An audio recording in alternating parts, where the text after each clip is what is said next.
자, 그럼 이제 본격적으로 포럼을 이어가도록 하겠습니다. 포럼은 각 세션마다 발제자의 발표에 이어서 패널 토론을 하는 형식으로 진행될 예정입니다. 자, 세션 1의 주제는 그린 뉴딜과 신산업입니다.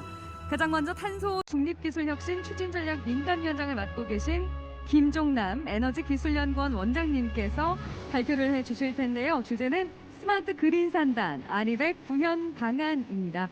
자, 여러분 뜨거운 박수로 모시겠습니다.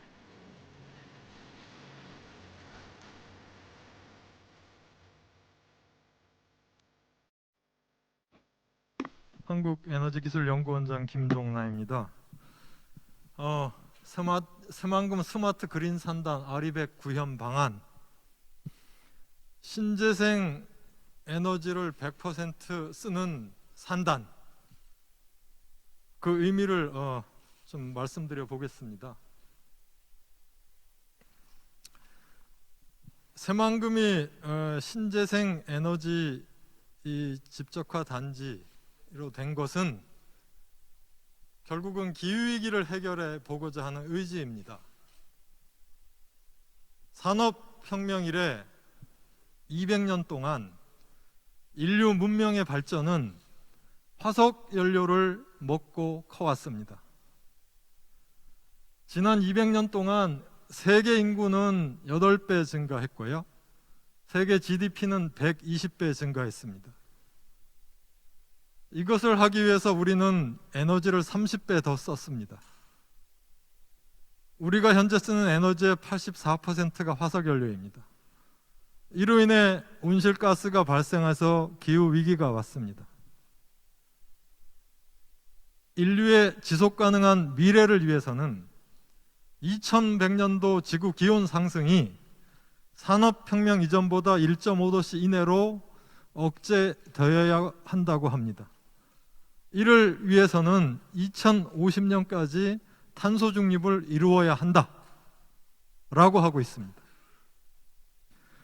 지난 200년 동안 구축된 화석연료 문명을 향후 30년 안에 전환해야 합니다.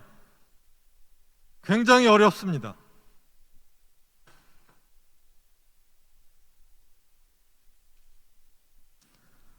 지금까지는 경제가 어려워지면 정권이 바뀌었습니다. 92년도 클린턴이 이런 얘기를 했죠. 모든 게 경제라고. 앞으로는 기후위기를 대처하지 못하는 정권은 바뀔 것입니다. 향후 30년 동안 정치, 경제, 사회의 핵심은 기후가 될 것입니다. 전 세계가 그린 뉴딜을 수행하고 있습니다. 그린 뉴딜은 기후변화 해결과 경제 활성화 뿐만 아니고 인류가 다 같이 잘 사는 인종 간, 지역 간 형평성이 보장되는 그러한 철학이 담겨 있습니다. 우리나라를 포함해서 세계 130개 국가가 2030년에서 2060년 사이에 탄소 중립을 이루겠다고 선언을 했습니다. 우리나라 얘기를 해보겠습니다. 우리나라는 연간 7.3억 톤의 이산화탄소가 발생됩니다. 발전 분야가 제일 많고 산업, 수송, 가정산업, 농업 등입니다. 우리가 쓰는 최종 에너지를 보면 25%는 전기를 쓰고 있고요. 75%는 열을 쓰고 있습니다. 전기는 재생전력을 쓰든 원자력을 쓰든 어찌어찌 하면 이산화탄소가 안 나오는 무탄소 전기를 만들 수가 있는데요. 이 75% 열은 100% 다 화석연료로부터 만들어지고 있습니다. 자, 여기서 어떻게 해야 탄소 중립이 가능할 거냐? 제일 중요한 것이 이산화탄소가 안 나오는 무탄소 전기를 굉장히 많이 값싸게 만드는 것입니다. 무탄소 전기를 많이 만든 후에 우리가 사용하는 모든 에너지 시스템을 정기화를 해야 됩니다. 정기화가 어려운 분야는 탄소 중립 연료인 수소나 암모니아, 바이오 연료를 사용해야 합니다. 에너지 효율을 향상시키고 폐자원을 순환시켜서 에너지 수요 자체를 줄여야 합니다. 그렇게 하더라도 2050년에 가면 그때도 LNG 발전은 아마 있을 것이고 에너지를 안 써도 CO2가 나오는 철강이나 시멘트 공정은 가동되고 있을 것입니다. 어쩔 수 없이 나오는 이산화탄소는 포집해서 처리하여야 합니다. 무탄소 전기를 재생전력, 태양광이나 풍력처럼 간헐성이 있는 그런 재생전력으로 많은 부분을 확보하기 위해서는 현재의 전력 시스템으로서는 감당이 안 됩니다. 새로운 에너지 통합 인프라도 구축되어야 합니다. 전 세계적으로 정기화를 가고 있습니다. 50% 이상이 정기화를 하려고 합니다. 우리나라는 25%의 전기를 쓰고 있지만 전 세계 평균은 약 20% 정도의 전기를 쓰고 있습니다. 정기화, 그리고 사용되었을 때 이산화탄소가 안 나오는 수소 경제가 중요합니다. 전 세계는 재생에너지로 에너지 전환을 이루고 있습니다. 좀 규모가 큰 나라들, 스페인이나 독일이나 영국이나 이탈리아 등은 재생전력 비중이 45%를 넘었고요. 프랑스는 원자력 발전이 높아서 25% 정도, 일본도 20% 넘었고 심지어 중국도 굉장히 높은 재생전력 비중을 갖고 있습니다. 우리나라는 작년에 7.2%가 재생전력이었습니다. OECD 국가 중에서 최하위에 속합니다. 발전 단가, 우리나라가 재생전력을 많이 하여야 하는데 이거는 한전의 구입 단가를 정리한 것입니다. 생산 단가는 자세히 모르겠습니다. 이 신재생이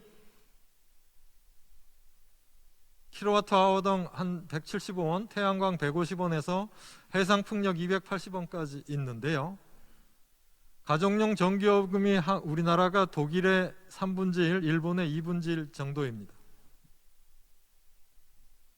이 전기요금이 일본 수준으로 지금보다 한 킬로와트아워당 200원만 돼도 태양광이나 육상풍력까지는 굉장히 경쟁력을 갖출 수 있을 것으로 생각합니다. 온실가스가 안 나오고 미세먼지가 안 나오는 깨끗한 전기를 많이 쓴다고 하면서 전기요금을 우리나라 현재처럼 이렇게 낮게 유지하는 한 도달할 수 없을 거라고 저는 생각을 합니다. 탄소 중립은 경제의 문제로 바뀌고 있습니다. 탄소 국경세 유럽은 23년, 미국은 25년에 도입한다고 합니다. 실제 할 수 있을지 없을지는 잘 모르겠습니다. 세계적으로 포춘 1000에 속하는 대기업이나 1년에 전기를 100기가와트 이상 쓰는 다소비 기업들이 재생 에너지 100%로 회사를 움직이겠다 하는 아리백에 지금 290개 기업 이상이 가입을 했습니다. 몇몇 회사들은 자기들이 납품받는 모든 부품을 재생 전기를 사용해서 생산한 것들만 받겠다고 하고 있습니다. 그럼 어떻게 해야 되느냐? 재생 전기로 부품을 만들지 않으면 수출이 어려울 것이냐? 재생 전기가 풍부한 국가로 공장을 이전해야 하느냐? 새만금은 재생 전기가 풍부한 지역이 될 것입니다. 굉장히 아리백 하기가 좋은 지역이 될 거라고 생각합니다. 여기 몇몇 기업들은 2030년까지는 모든 서플라이 체인에 100% 탄소 중립을 실현하겠다. 이미 BMW 같은 데는 배터리 공급받을 때 친환경 전력만을 쓴 배터리를 공급해다오, 이런 얘기들 하고 있습니다. 구글은 자기들이 쓰는 전기를 재생전기로 100% 활용하는 것을 넘어서 자기들 사업장이 위치한 주요 도시의 탄소 중립을 지원하겠다고 합니다. 애플은 모든 협력업체들이 재생전기만을 이용해서 생산한 부품을 2030년 이후부터는 받겠다고 합니다. 우리나라 몇몇 기업들도 서명을 했습니다. 새만금은 재생에너지 100%의 산단을 조성합니다. 여기에 커테일되는 전기나 여러 가지 방안으로 그린 수소를 생산하려고 하고요. 기업들이 여기에 오게 되면 재생에너지가 더 멀리 새만금 이외의 지역에서 재생전기를 활용할 때보다 더 싼 가격에 재생전기를 쓸 수가 있습니다. 태양광 풍력 발전을 하고 거기에 있는 일부는 수소를 생산하고 마이크로그리드 통합 플랫폼이 구성되며 아리백 공장들, 전기차 충전소, 자율주행 도시, 다양한 이 시스템이 갖춰질 것입니다. 새만금 면적은 291km 제곱인데요. 서울의 반 정도 됩니다. 서울이 600km 제곱 정도 되니까요. 굉장히 큰 면적입니다. 여기서 7기가와트의 재생에너지 발전이 이루어집니다. 앞으로 전력 개통은 중앙 집중형이 아니라 분산 발전으로 갈 것입니다. 재생에너지의 간헐성 특성에 맞게끔 송전선을 설치를 하려면 이게 돈이 너무 많이 들기 때문에 분산 발전이 재생에너지 사용의 기본이 될 것입니다. 만약에 왜 새만금에서 산단을 만들어야 하느냐? 새만금에 생산된 재생전기를 서울로 옮긴다고 했을 때 송전선을 새로 깔아야 됩니다. 돈이 엄청나게 들고요. 현재 쓰는 모든 에너지는 에너지의 사회성이 있습니다. 고압 송전탑 하나 세우는 게 어렵습니다. 새만금에 아무리 많은 신재생 전기를 생산한다고 하더라도 다른 지역으로 이송하기가 극히 어려운 시대에 살고 있습니다. 새만금에 생산된 전기는 새만금에서 활용을 해야 버려지는 재생전기도 줄어들고 새로운 전력망을 깔기 위한 국가적인 비용도 줄어듭니다.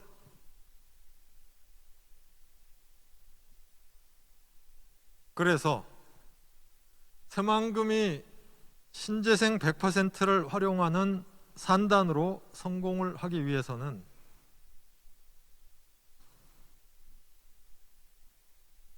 재생에너지 직접 거래 인프라 구축 및 선도 모델 확보가 필요하다. 재생에너지 사용 기업에 대한 탄소 배출권을 부여해라. 재생에너지 발전 시설 등에 대한 인센티브를 부여하고요. 아리백 참여 기업 관련 인프라 구축을 지원하면 좋겠다. 이런 제안을 해봅니다. 또 하나 새만금이 발전해야 될 이유는 지역 균형 발전입니다.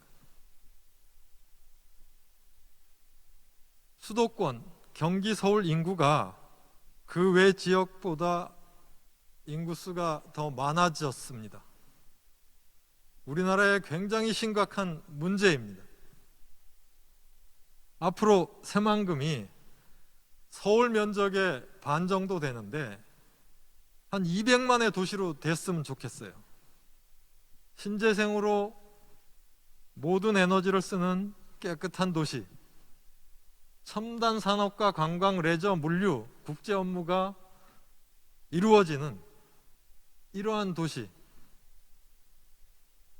여기에 하나 더 들어가서 교육이 탁월한 도시, 이런 도시가 되기를 기대해 봅니다. 예, 경청해 주셔서 감사합니다.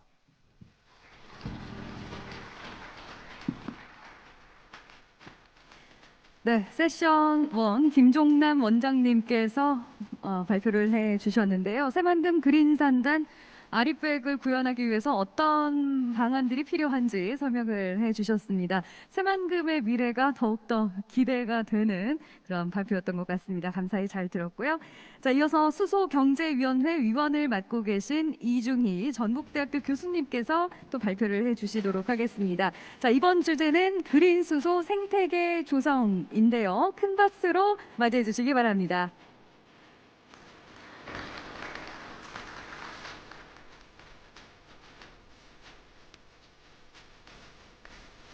예, 반갑습니다. 방금 소개받은 전북대학교 나로융합공학과 이준희 교수입니다. 오늘 제가 이렇게 발제를 맡아서 그린 수소 생태계 조성이라는 발제를 맡아서 사실은 수소하면 많은 사람들이 어렵고 위험하다 그런 생각을 합니다. 그래서 오늘은 위험하다라는 이야기는 조금 빼고 다음 기회에 하도록 하고, 어렵다라는 것을, 수소는 어렵다라는 것을 조금 해결을 좀 한번 해주고, 그 다음에 이 새만금에서 어떻게 우리가 그린 수소 생태계를 조성할 것인가에 대해서 한번 생각해 보도록 하겠습니다. 왜 수소를 해야 되는가입니다. 여러분들이 많이 보는 그림들일 겁니다. 최근 들어서 전 세계적으로 큰 산불들이 이렇게 일어나고, 우리가 작년에 이렇게 가졌던 것처럼 국지적인 큰 홍수, 그 다음에 뭐 이렇게 북극에 있는 곰이 살 수 없을 정도로 북극이 다 녹아가고 있고, 전 세계가 이렇게 글로벌 워밍이 되고 있습니다.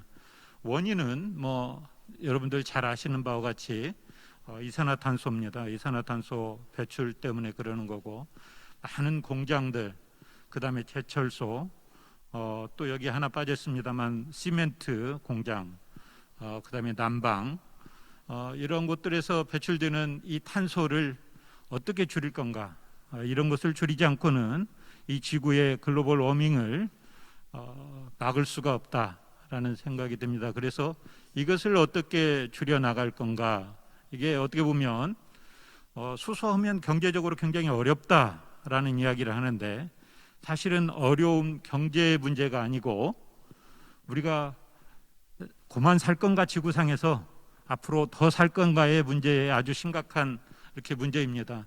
이런 지구를 만들 건가, 아니면 우리 후손한테 이런 지구를 물려줄 건가, 둘 중에 하나의 선택의 문제입니다. 그래서 우리가 어디로 가야 될까라는 고민을 해보는 겁니다. 그래서 전 세계적으로 뭐 2050년에 탄소 제로를 선언을 했고, 우리나라도 마찬가지로 여기에 발맞춰서 나가고 있는데, 그러면 2050년까지 어떻게 이산화탄소를 제로로 만들 건가라는 이야기입니다. 그래서 그렇게 하기 위해서는 에너지가, 우리 방금 전에 우리 에너지연구원의 김종남 원장님 말씀해 주셨듯이 신재생 에너지의 전력 발전량을 늘리는 수밖에 없습니다. 그래서 태양광이라든지 풍력이라든지 이런 것들을 많이 깔아서 가능한 한 에너지원을 신재생 에너지에서 이용하는 방법. 그런데 안타깝게도 아까 같이 이런 신재생 에너지가 이렇게 됨에 따라서 사실은 문제가 없지 않아 있습니다. 아까 같이 태양광 발전소다 하면 한 오전 10시에서 오후 4시나 5시까지만 전기가 일어납니다. 그리고 풍력이다 하면 바람이 불 때, 세게 불 때, 바람이 안 부는 날은 전기를 쓸 수가 없습니다. 그래서 그러면 어떻게 해야 되는지 라는 생각이 있게 되고, 그것을 위해서는 이런 에너지 저장 장치가 반드시 필요하다. 그래서 안정적으로 이렇게 전기를 공급해 줄 수 있는 이런 플럭셔이션이나 시간대라든지 간헐성을 줄여가면서 안정적으로 전기를 공급하는 게 필요한데, 이러기 위해서 에너지 저장 장치들을 많이 하고 있는데 아직도 안전 문제라든지 그런 문제가 해결이 안 되고 있어서 문제점들이 많이 있습니다. 또는 내구성이라든지 용량이라든지 또는 안전성, 잦은 화재 사고, 그로 인해서 어려움이 있습니다. 그래서 이러한 간헐적인 전기를 가지고 우리가 수소를 생산해 놓았다가 그 수소를 가지고 발전을 한다든지 또는 차량에 쓴다든지 하면 안정적인 우리가 에너지원으로서 사용을 할 수 있게 될 거다라는 이야기입니다. 그래서 그린 수소의 중요성이 있는 것입니다. 일단 수소를 한번 보겠습니다. 여러분들이 중학교 들어가면 이런 주기율표 일반화하게 배울 텐데, 수소하면 이 지구상에, 이 우주에서 존재하는 가장 가벼운 원소입니다. 그래서 전 우주의 70%를 차지하는 아주 굉장히 가벼운 이러한 수소입니다. 근데 이러한 수소는 굉장히 가볍다는 이야기는 에너지를 캐리어하는데 굉장히 장점이 있습니다. 가볍게 움직일 수 있다는 그런 장점이 있고, 그래서 실제적으로 또 이런 수소는 다른 것하고 안정적으로 이렇게 반응이 잘 가고 또는 높은 에너지 밀도를 가지고 있습니다. 그래서 이 수소를 에너지원으로 이렇게 사용했을 때 굉장히 이렇게 이송하는데 무게가 굉장히 가벼우면서도 높은 에너지를 가지고 있을 수가 있습니다. 그런데 이러한 수소들은 주로 어디에서 현재 생산하고 있나고 이렇게 한번 살펴보겠습니다. 여러분들이 수소하면 무색 부치다, 그걸 한번 처음 배웠을 겁니다. 근데 무색 부치라는 이야기는 색이 없다는 이야기죠. 냄새도 안 난다는 이야기고, 그런데 이 수소를 흔히 이렇게 4개의 색깔로 구분합니다. 수소가 색깔이 있는 게 아니라 사실은 생산 방법이라든지 이 CO2가 배출되고 안 되고에 따라서 색을 구분해서 편리상 이렇게 부릅니다. 그래서 브라운 수소라는 게 있고 그레이 수소라는 게 있고 블루 수소라는 게 있고 오늘 타겟으로 하고 있는 이런 그린 수소가 있습니다.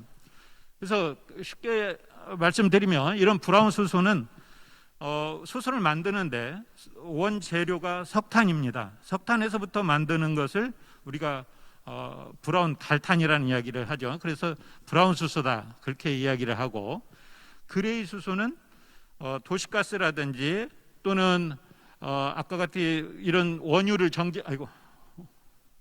정제하면서 발생되는 이러한 가스를 우리가 그레이 수소라고 하는데, CO2가 배출이 됩니다.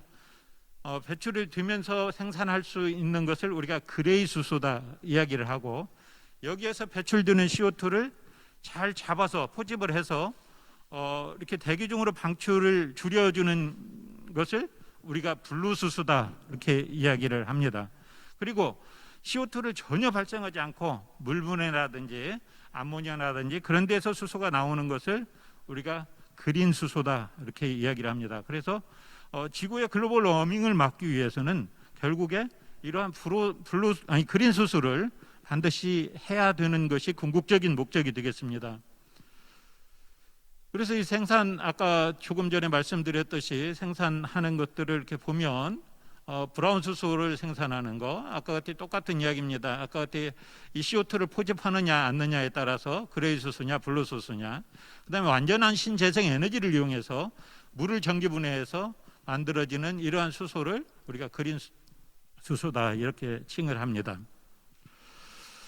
그러면 현재는 이러한 수소들이 주로 어디에 쓰이냐면 아까 같이 암모니아를 만드는데 굉장히 많이 수소가 NH3니까 암모니아 만드는데 사용되고 있고 메탄올이라든지 뭐 스틸을 정제하는데 프로덕션 하는데 또는 석유화학단지에서 이 오일을 리파이닝 하는데 이런 데 주로 사용되고 있습니다. 근데 미래는 이런 데 이제 산업적인 용도도 있겠지만 미래는 이 수소를 에너지원으로서 주로 사용하고자 하는 게 이제 미래가 되겠습니다. 그래서 전 세계 현재 수소 생산량을 보면 약 843 메트릭 톤 정도 되는데 2050년에는 약 2.5 트릴리언 달러 정도의 수소 시장이 열릴 거다 이렇게 예측을 했습니다. 약 2,500조 시장이죠. 그래서 전 세계적으로 굉장히 아까 우리 원장님, 김 원장님 이미 말씀을 한번 주셨는데 전 세계적으로 굉장히 많은 투자들이 이루어지고 있습니다. 특히 미국에서 바이든 정부가 들어서면서 약 2,000조, 우리나라로 내가 다시 환산을 했습니다. 약 2,000조 정도의 투자를 해서 미래의 CO2를 줄이는 일을 하겠다라고 이야기를 했고 특히 수소 생산에도 그중에 굉장히 많은 연구비가 투자가 되고 있습니다. 마찬가지로 유럽도 탄소 중립을 위해서 약 1,100조를 투자를 하겠다라고 이야기를 했고 그 다음에 일본과 중국도 마찬가지입니다. 제가 얼마 전에 뉴스에서 나오는 중국 이야기를 듣고 아마 깜짝 놀랐습니다. 작년 1년 동안에 신재생 에너지를 설치했던 게 100기가와트라고 하더라고요. 우리 이 새만금의 7.5기가와트를 가지고 굉장히 지금 미래에 가슴 설레는 이야기를 하고 있는데 중국에서는 작년 1년 동안에 설치한 신재생 에너지 단지가 100기가와트라고 하더라고요. 그래서 외국에서는 굉장히 많은 일들을 하고 있구나라는 생각이 듭니다. 그래서 좌우지간 이 중국도 이 대대적인 투자를 하고 있고 특히 이제 한국, 일본들도 거기에 이렇게 투자를 많이 하고 있는 나라입니다. 특히 캐나다도 얼마 전에 하이드로전 2050을 선언했습니다. 그래서 2050년까지 약 500만 대의 자동차를 만들겠다. 그다음에 모든 에너지의 30%를 수소로 대체하겠다. 전 세계적으로 한 22%가 원래 목표치입니다. 그런데 그보다도 굉장히 더 높게 이렇게 잡았고 그 수소도 한 50% 정도는 파이프라인으로 다 공급을 하겠다. 현재 우리나라 도시가스 공급하는 것처럼 이러한 아주 원대한 목표를 캐나다도 선포를 했습니다.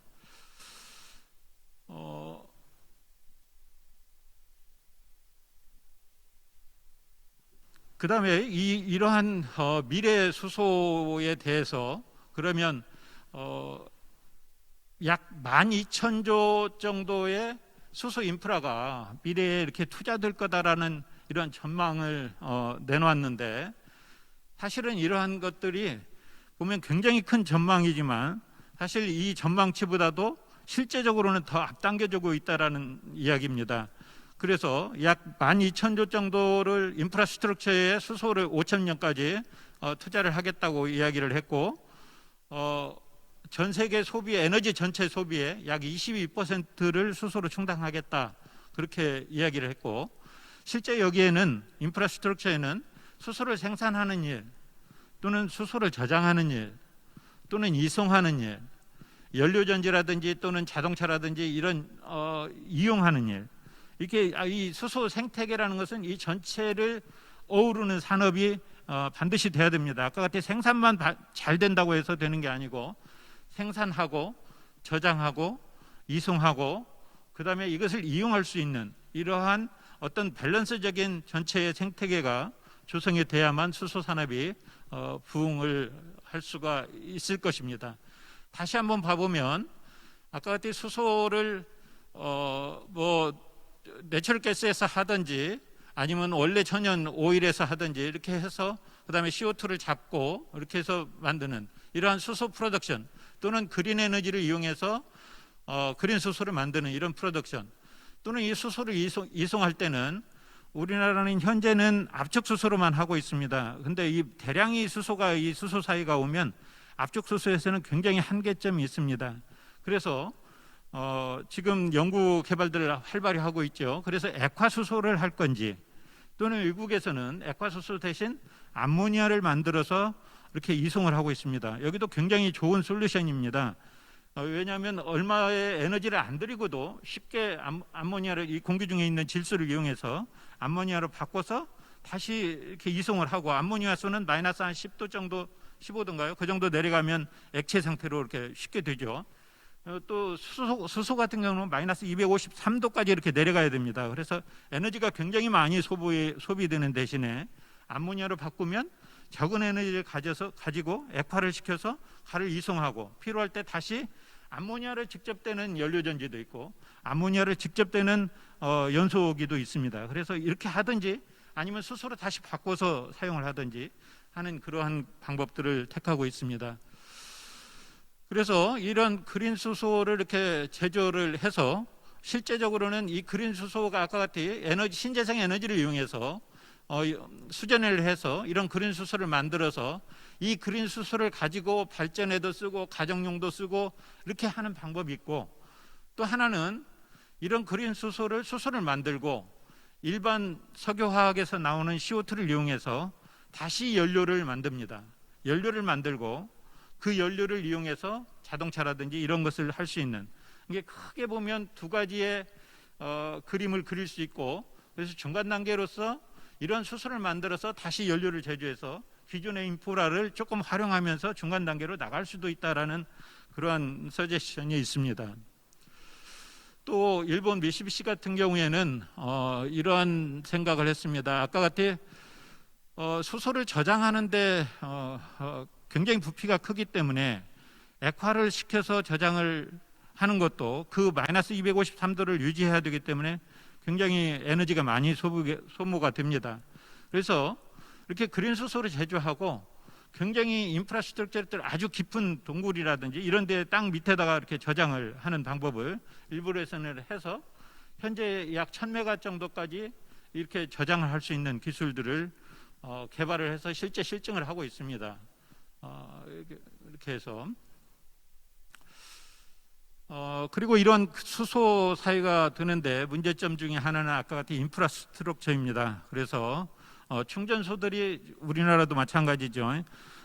자동차는 굉장히 많이 빠른 속도로 보급을 하고 있는데 거기에 비해서 충전소들이 따라가지 못해서 굉장히 오래 기다리고 충전할 때는 이런 인프라스트럭처가 가장 급선무다라는 이야기 생각을 할 수 있겠고, 또 이러한 수소는 여러분들이 잘 아시는 바와 같이 굉장히 다양한 모빌리티에 특히 전북에서는 이런 수소 상용차 쪽에 많은 관심을 가지고 있고, 이런 상용이라든지 심지어 조선 배 또는 자동차, 비행기까지도 미래에는 이런 수소를 이용해서 할 수 있다는 이야기가 되겠고, 기존에 이렇게 신재생 에너지에서 발생되는 이러한 전기들을 아까 우리 원장님 말씀하셨듯이 이런 굉장히 비싼 송전선을 이용해서 하면 아까 같이 로스도 굉장히 많이 일어납니다.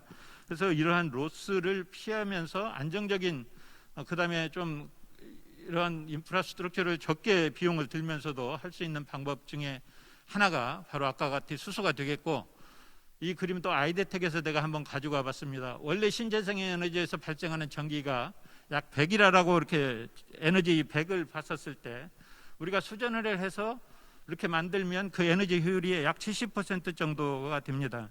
그래서 70%를 가질 수 있고 다시 이렇게 딜리버리하면서 컴프레션하면서 조금 이렇게 손해를 보고, 그래서 최종적으로 어떤 전기 모터를 하더라도 약 30% 정도 굉장히 고효율이죠. 그래서 이렇게 쓸 수 있다라는 이야기가 듭니다. 특히 이 그린 수소의 이 수전에는 다른 에너지, 어떠한 에너지 변환보다도 굉장히 높은 효율로 이렇게 변환이 될 수 있다라는 것이 장점입니다. 그래서 다른 나라의 이렇게 사례들을 보면 굉장히 풍력 단지라든지 이러한 데, 그리고 이런 그린수소 단지를 만들어서 풍력이라든지 또는 태양광에 연계해서 이런 그린 수소를 현재 시범적으로 생산을 하고 있고, 우리나라에서 특히 제가 이렇게 그린 수소를 하면서 문제점이 가격이 비싸지 않나라는 이야기를 합니다. 근데 전 세계적으로 시장을, 이게 정말 아이데텍이라는 전 세계 시장을 분석하는 아주 믿을 만한 데이터입니다. 봤었을 때 이미 이 시장이 열리기 시작을 했습니다. 이미 스타팅이고, 이런 스타팅에서 약 10년 후에는 굉장히 크게 성장을 했으리라고 생각이 드는데, 그러면 새만금에서 이 그린 수소를 하겠다라고 하면 지금 준비가 됐냐라는 질문을 일단 할 수가 있습니다. 그리고 우리나라의 기술 수준이 어느 정도냐, 그리고 어떻게 산업단지가 산업단지를 간다고 했는데, 이 산업단지는 원천 기술이 완성하고 부품이 완성되는 때가 이 단지로 가는 시기입니다. 그래서 그런 것들을 좀 감안을 해야 될 것 같고, 그다음에 이 그린 수소, 아까 우리 원장님도 말씀을 했듯이 이 그린 수소 가격은 전적으로 전기값에 비례를 합니다. 근데 우리나라는 비교적 비싼 거고, 이렇게 아까 같이 싼 나라에서는 1, 2불에도 키로당 1, 2불에도 그린 수소를 생산을 하고 있고, 또 이것을 이렇게 커버할 수 있는 것 중에 하나가 나중에 CO2 배출권에 대해서 가격을 당연히 매길 겁니다. CO2 배출권이 매기는데 그 가격이 약 40에서 50불 사이가 되면 어느 수소 생산에 비해서 그린 수소가 훨씬 경쟁력이 있다라는 이야기입니다. 그래서 약 4만 원, 5만 원 톤당 CO2 가격을 배출권을 받는다고 하면 당연히 그린 수소가 경쟁력이 있게 되는 시대가 되는 겁니다. 그래서 이 전 세계적으로 이것도 마찬가지로 전망을 해놓은 거고, 현재 이러한 가격대인데 이게 2020년인가요? 20년 정도 되면 실제 전기료가 이건 재생에너지 단가입니다. 재생에너지 단가가 대규모 재생에너지 단지가 조성이 돼서 이렇게 한다라고 하면 1, 2불이면 수소를 생산할 수 있다라는 이야기가 됩니다. 그러면 미래에는 충분한 경쟁력을 가질 수 있는 시기가 온다라고 우리가 예측을 할 수가 있습니다. 하나의 이 도표를 봤습니다. 1.1톤의 그린 수소를 생산하기 위해서 뭐가 얼마큼 들어가는지, 이건 상식적으로 조금 한번 생각을 해볼 필요가 있습니다. 물이 약 9톤이 들어가서 실제 산소가 8톤이 나오게 되고, 그래서 이 산소는 굉장히 다양하게 또 이용할 수가 있습니다. 아까 같이 병원이라든지 아니면 산소가 필요한데 공급할 수가 있겠고, 또 이것은 미국에 있는 수제네 회사를 기준으로 했습니다.